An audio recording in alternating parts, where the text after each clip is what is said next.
Hello hi friends, welcome back my channel friends. ఇప్పుడు వచ్చేసి మరొక యూజ్ఫుల్ ఇన్ఫర్మేషన్.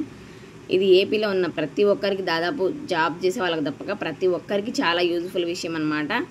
సో ఇదేంటంటే ఫ్రెండ్స్, మనకు నరేంద్ర మోడీ గారు పిఎం గారు ఒక స్కీమ్ అయితే ప్రవేశపెట్టారు. నెలకు 3000 పెన్షన్ లాగా వస్తుంది. పెన్షన్ అంటే మరి వృద్ధాప్య పెన్షన్లు, హ్యాండిక్యాప్డ్ ఇలాంటివి కాదు, అంటే ఏజ్ అయిపోతేనే అలాంటివి కాదు. ఎంత ఏజ్ అన్నా కానీ యంగ్ వాళ్ళకి కానీ ఈ పెన్షన్ వస్తుందన్నమాట. అదేంటంటే ఫ్రెండ్స్, ప్రధాన మంత్రి శ్రమ్ యోగి మాన్ ధన్ అనమాట. ఈ స్కీమ్ అయితే కార్మికులకు మాత్రమే. లేబర్ అంటారు కదా, సో మీకు ఇలా చెప్తే అర్థమై ఉంటుంది. లేబర్ సర్టిఫికేట్ అంటారు కదా, ఇలా అనమాట. సో ఫ్రెండ్స్, దీని గురించి అయితే ఫుల్ డీటెయిల్స్ చూసే ముందు, ఏ పని చేసే వాళ్ళైనా కానీ చాలా పనులు ఉన్నాయి. నేను పూర్తిగా క్లియర్గా ఎలా అప్లై చేయాలి, ఎక్కడ అప్లై చేయాలి, ఏ పనులు చేసే వాళ్ళకి వస్తుంది ఇది ఈ అమౌంట్ నెల అనేసి ఫుల్ డీటెయిల్స్ అయితే చెప్తాను. బట్ మీరు చూసే ముందు కొత్తగా చూస్తుంటే సబ్స్క్రైబ్ చేసుకోండి. చాలా చాలా యూజ్ఫుల్ అయ్యే జెన్యున్ ఇన్ఫర్మేషన్ ఇస్తానన్నమాట. చూసే ప్రతి ఒక్కరూ లైక్ చేయండి. మీ లైక్ నాకు చాలా ఇంపార్టెంట్. చాలామందికి రీచ్ అవుతుందన్నమాట వీడియో. ఓకేనా? ఇప్పుడైతే ఫుల్ డీటెయిల్స్లోకి వెళ్ళిపోదాము. అసలు ఈ స్కీమ్ ముఖ్య ఉద్దేశం ఏంటంటే ఫ్రెండ్స్, మన పిఎం నరేంద్ర మోడీ గారు మన భారతదేశంలో వచ్చేసి చాలామంది ఉన్నారనమాట. ఇలా అసంఘటిత రంగ కార్మికులు, స్థిరమైన ఆదాయం లేకుండా, సరైన వనరులు లేకుండా ఎక్కడెక్కడో కూలీ పనులు చేసుకుంటూ ఇలా చాలామంది ఉన్నారనమాట. వీరి కోసం అయితే ప్రధానమంత్రి శ్రమ యోగి మాన్ ధన్ అనే ఒక పెన్షన్ పథకాన్ని ప్రారంభించింది. ఈ పథకం ద్వారా 60 ఏళ్ల తర్వాత ప్రతి నెల 3000 వస్తుందన్నమాట. సో ఫ్రెండ్స్, ఈ పెన్షన్ పొందే అవకాశం అయితే మనం ఎలాగా అనేది చూసేద్దాము. దీని యొక్క ముఖ్య ఉద్దేశం ఏంటంటే ఫ్రెండ్స్, ఈ పథకాన్ని కార్మిక ఉపాధి మంత్రిత్వ శాఖ ప్రవేశపెట్టింది. ఓన్లీ ఇది కార్మికుల కోసం, అంటే వలస వెళుతూ కానీ ఇండ్ల దగ్గర కానీ పనులు చేసుకుంటూ ఉంటారు కదా, ఏ పనైనా కూడా పనులు చాలా ఉన్నాయి, నేనైతే చెప్తాను. ఇది స్వచ్ఛంద పెన్షన్ పథకం అనమాట. ఈ స్కీమ్ పేరు వచ్చేసి, ఓకేనా ఫ్రెండ్స్, పెన్షన్ మొత్తం నెలకు 3000. ఇది అసంఘటిత రంగంలో పనిచేసే కార్మికులకు అనమాట. నిధులు చెల్లింపు ఏంటంటే ఎల్ఐసి పెన్షన్ లాగా ఫండ్ మేనేజర్ ద్వారా వస్తుంది. నెలకు వచ్చేసి ఆదాయము 1,50,000 లోపు ఉన్న వాళ్ళకి అనమాట. సారీ, నెలకు కాదు, 1 ఇయర్కి. నెలకు వచ్చేసి 15,000 లోపు ఉండాలి. మనం పని చేసుకునే వాళ్ళం కదా, సో నెలకు 15,000 లోపే ఉండాలి మన బడ్జెట్. అలాంటి వాళ్ళు అర్హులు అనమాట. అండ్ ఇంకా వచ్చేసి ఫ్రెండ్స్, ఈ పథకానికి ఎవరెవరు అర్హులో ఒకసారి చూసుకున్నట్లయితే 18 నుంచి 40 సంవత్సరాల లోపు మధ్య మాత్రమే ఉండాలి. అండ్ నెలవారీ ఆదాయం 15,000 లోపు మాత్రమే ఉండాలి. ఈపీఎఫ్, ఎన్పిఎస్ లేదా ఈఎస్ఐపిలో సభ్యత్వం లేని వారు మాత్రమే ఉండాలి.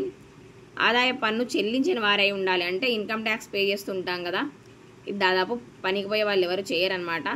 చాలా బాగా రిచ్గా ఉన్న వాళ్ళు మాత్రమే చేస్తారు. సో దీనికి అందరూ అర్హులే అవుతారు. సో ఫ్రెండ్స్, ఈ పథకానికి అప్లై చేసే వాళ్ళు ఏ పనులు చేసే వాళ్ళు అయి ఉండొచ్చు అంటే ఇప్పుడు చెప్తాను, ఒకసారి చూసుకోండి. రిక్షా లాగేవారు, వీధి వ్యాపారులు, మధ్యాహ్న భోజనం తయారీదారులు, గృహ సేవకులు, అంటే ఇంటి పనులు, ఇళ్ళల్లో పనులు పై చేసుకుంటారు కదా, అలాంటి వాళ్ళు, ఇటుక బట్టీలో పనిచేసే వాళ్ళు, వ్యవసాయం చేసే కార్మికులు అంటే కూలి పనులకు పోయేవాళ్ళు, నిర్మాణ కార్మికులు అంటే బిల్డింగ్స్ కట్టే పనికి పోయేవాళ్ళు, బీడీ కార్మికులు అంటే బీడీలు తయారు చేసేవాళ్ళు, చేనేత కార్మికులు అంటే తెలుసు కదా, మగ్గం చేసేవాళ్ళు, తోలు కార్మికులు, అండ్ చెత్త ఏరుకునే కార్మికులు, అంటే కొందరు చెత్త ఏరుకోనికి వస్తుంటారు కదా, అలాంటి వారు ఈ పథకానికి వీళ్ళందరూ అర్హులే అనమాట. ఎలా అప్లై చేయాలనేది చూసుకుందాం ఫ్రెండ్స్. ఈ పథకానికి అప్లై చేయాల్సింది అయితే మీ సేవలో కామన్ సర్వీస్ సెంటర్ అని ఒకటి ఉంటుంది, సిఎస్సి అనమాట, కామన్ సర్వీస్ సెంటర్. ఇక్కడికైతే వెళ్ళాలి. ఆధార్ కార్డు, బ్యాంక్ ఖాతా, బ్యాంక్ బుక్ వివరాలను అందించాలి. అలాగే మొదటి చందాను అంటే ఫీజు అయితే తీసుకుంటారు. దాదాపు నాకు తెలిసి ఒక 100 రూపీస్ లోపలనే ఉంటుంది. సో ఫ్రెండ్స్, నమోదు చేసిన తర్వాత పెన్షన్ పాస్బుక్ మనకి ఇస్తారనమాట. ఇది మొత్తం ప్రాసెస్ ఫిల్ అయిన తర్వాత దీనికి వచ్చేసి వయసు అయితే చూసుకున్నట్లయితే, అంటే మనము అప్లై చేసేటప్పుడు మన ఏజ్ ఉంటుంది కదా, ఏజ్ని బట్టి ఫీజు తీసుకుంటారనమాట. నెలకి ఇంత అమౌంట్ కట్టాలని చెప్పాం కదా పెన్షన్ కోసం. సో 18 ఏళ్ళు ఉన్న వాళ్ళైతే మంత్లీ 55 రూపీస్ 55 రూపాయలు చెల్లించాలి. 25 వాళ్ళు ఉన్న వాళ్ళైతే, 25 వయసు ఉన్న వాళ్ళైతే 80 రూపాయలు చెల్లించాలి. 35 వయసు ఉన్న వాళ్ళైతే 105 రూపాయలు చెల్లించాలి. 35 ఏళ్ల వయసు ఉన్న వాళ్ళైతే 150 చెల్లించాలి. 40 ఏళ్లలోపు 200 చెల్లించాలి. ఓకేనా ఫ్రెండ్స్, ఈ పథకం ద్వారా ప్రయోజనం ఏంటంటే మనకు ముఖ్యంగా లబ్ధిదారుడు 60 ఏళ్ళు చేరుకున్న తర్వాత, అంటే మనం అప్లై చేసిన వాళ్ళు 60 ఏళ్ళు పూర్తయిన తర్వాత 3000 పెన్షన్ అయితే అందుకుంటారు. అంటే వృద్ధాప్య పెన్షన్ వస్తుంది. ఇది వస్తుందన్నమాట. మళ్ళీ ఈ పెన్షన్ వస్తే అది రాదేమో అనుకోకూడదు. ఆ పెన్షన్ వస్తుంది, ఈ పెన్షన్ వస్తుంది. సో మనకు ఏజ్ పైబడిన తర్వాత చాలా చాలా యూజ్ అనమాట ఫ్రెండ్స్.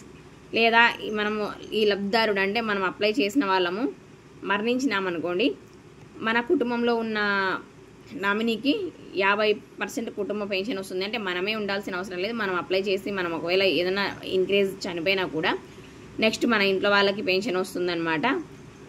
ఇది ప్రతి నెల తక్కువ మొత్తంలో చందా తక్కువ మొత్తంలో కట్టి మనమైతే ఎక్కువ మొత్తంలో పెన్షన్ పొందవచ్చు. ఓకేనా ఫ్రెండ్స్, ఇది మరి ఒకవేళ మీరు దీని వెబ్సైట్ గురించి చెప్పాలి అనుకుంటే ఇంత రిస్క్ అవసరం లేదు. మనము వెళ్ళి మీ సేవలో అప్లై చేయొచ్చు. అండ్ హెల్ప్ లైన్ నెంబర్ అయితే చెప్తాను, చూసుకోండి ఒకసారి. మీరు ఇంకా ఫుల్ డీటెయిల్స్ కావాలన్నా లేదా ఇంకేమైనా కావాలన్నా 1800-267-6888. ఓకేనా ఫ్రెండ్స్, థ్యాంక్ యూ. మరి ఇదైతే ప్రతి ఒక్కరూ సేవ్ చేసుకోండి నెంబరు అండ్ వినియోగించుకోండి ఈ స్కీమ్ని.